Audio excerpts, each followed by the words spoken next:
Sebenarnya gua tuh penasaran, di dalam Ka'bah itu ada apa ya? Nggak ada apa-apa. Suasana dalam Ka'bah itu layaknya kita masuk masjid. Kalau lo perhatiin, pondasi Ka'bah itu dikelilingi batu marmer berwarna putih yang disebut syadarwan. Fungsinya untuk menahan pondasi Ka'bah agar tidak rubuh, karena dahulu daerah area Ka'bah berpasir dan terkadang banjir. Maka dikhawatirkan hal itu akan merobohkan Ka'bah. Oleh karenanya, dibuatkanlah syadarwan ini untuk menopang pondasinya oleh orang-orang Arab dahulu. Kalau sekarang, syadarwan ini berfungsi untuk menghindari jemaah yang terjepit di dinding Ka'bah ketika haji. Nah, di dekat pintu Ka'bah, masih di area syadarwan, kita akan melihat sebuah tanda 8 buah batu merah. Ini disebut juga dengan area Mijan, merupakan lokasi di mana Nabi Ibrahim alaihissalam dan Nabi Ismail alaihissalam mengadon tanah liat untuk membangun Ka'bah. Begitu pula, ini merupakan lokasi favorit Rasulullah SAW, serta tempat di mana Jibril mengajarkan sholat kepada Nabi Muhammad SAW. Oh gitu. Oh iya, kalau kain yang menyelimuti Ka'bah itu apa ya?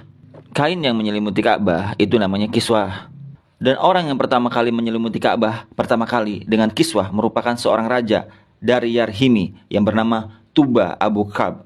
Dahulu, orang-orang Arab menggantung syair-syair terbaik mereka di dinding Ka'bah sebagai bentuk kebanggaan peradaban mereka dalam bidang sastra. Gue juga pernah dengar bahwa kain kiswah itu awalnya bukan berwarna hitam tapi berwarna putih bergaris merah. Emang iya? Bener banget. Kain kiswah itu tidak selalu hitam. Jadi, kain kiswah pada awalnya berwarna putih bergaris merah dari Yaman, lalu menjadi putih, merah, kuning, hijau, dan yang terakhir hitam hingga sekarang. Tulisan kaligrafi ditulis dengan benang emas, bertuliskan ayat-ayat Al-Quran. Kiswah juga memiliki dalaman berwarna putih yang disebut bithana kiswah untuk meresap panas dari dinding Ka'bah. Biasanya, kain kiswah diganti pada 9 Zulhijjah dan bekasnya dipotong-potong untuk dihadiahkan kepada orang-orang tertentu. Wah, beruntung banget ya dapat hadiah potongan kiswah. Oh iya, katanya dulu isi Ka'bah pernah kemalingan. Itu dulu ketika pintu Ka'bah masih sejajar dengan lantai. Pintu Ka'bah sendiri berjarak 2 meter dari lantai. Pada awalnya, pintunya sejajar dengan lantai. Namun, karena terjadi perampokan isi Ka'bah, kemudian orang-orang Quraisy berinisiatif untuk meninggikannya. Dari pintu Ka'bah kita lihat di sebelah kiri pojok Ka'bah tersimpan Hajar Aswad di dalam sebuah cangkang berwarna perak. Nah, dalam perjalanan sejarahnya, pintu Ka'bah telah berubah-ubah, baik bentuk sendi maupun bahan bakunya. Pintu yang ada sekarang merupakan hadiah dari Raja Khalid bin Abdul Aziz, Raja Saudi, yang dibuat ketika masa pemerintahannya dan dilapisi emas murni 99 karat seberat 280 kg dengan total biaya kalau dirupiahkan sekitar 40 miliar waktu itu, dan itu uang atau dana dari tabungan Raja Khalid sendiri. Nah, pintu Ka'bah mempunyai kunci dengan desain klasik dan secara turun-temurun sejak dahulu kala dipegang oleh keluarga keturunan Qusay bin Kilab bin Murrah. Dan pintu Ka'bah hanya dibuka 2 kali dalam setahun. Pertama, ketika awal bulan Sya'ban, dan kedua, pada awal bulan Zulhijjah untuk dibersihkan. Dan untuk masuk ke dalam Ka'bah diperlukan tangga portable. Dalam Ka'bah sendiri tidak memiliki lampu, sehingga ketika memasuki Ka'bah akan diterangi dengan penerangan dari luar. Dan ketika kita masuk ke dalam Ka'bah, maka kita akan melihat jika lantai dan dinding Ka'bah dihiasi batu marmer yang dominan putih, marmer hijau menghiasi lantai dengan bentuk persegi yang dihiasi marmer coklat di sampingnya. Kalau kita sholat di dalam Ka'bah, maka garis ini bisa jadi batas syafnya. Kalau diperhatikan, maka di sudut terdapat potongan marmer hijau ini. Ini sebagai tanda bahwa Rasulullah SAW melakukan sholat di tempat ini saat memasuki Ka'bah. Begitu juga di bagian pojok dan dindingnya dihiasi 1, 2, 3 marmer hijau. Terlihat juga ada beberapa saluran udara yang didesain sedemikian rupa. Jika kita mengadah ke langit Ka'bah, maka kita akan melihat langit-langit Ka'bah dihiasi dengan kiswah berwarna hijau. Jika diperhatikan, maka terdapat tulisan Ya Mannan, yang artinya Maha Pemberi. Kemudian di bawahnya, sebelah kanan, bertuliskan Ya Dal Jalali, yang artinya yang memiliki keagungan. Lalu di sampingnya bertuliskan Wal Ikrami, yang artinya yang memiliki kemuliaan.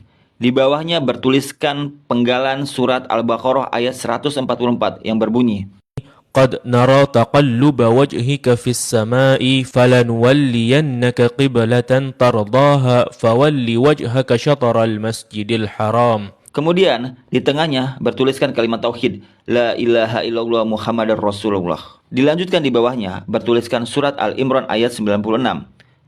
Inna awwala baitin wudi'a linnasi lalladhi bibakkata mubarakan wa hudan lil'alamin.